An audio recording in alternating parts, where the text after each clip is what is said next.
அர்த்த பக்தி, அர்த்தாபக்தி, ஈஸ்வர பக்தி, பராபக்தின்னு சொல்லுவாங்க.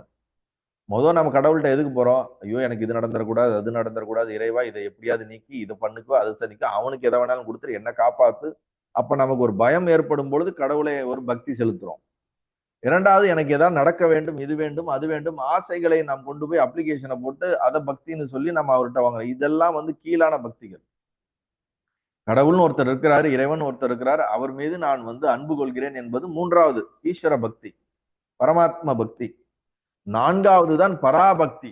அந்த பராபக்தியில நான் வேறு, ஈஸ்வரன் வேறு, நான் வேறு, பரமாத்மா வேறு என்ற தன்மை இழந்து போவதுதான் அந்த முழுமையான அந்த சரணாகதி நிலைதான் உயர்ந்த பக்தி. அந்த பக்தி நிலையைத்தான் முக்தி என்றார்.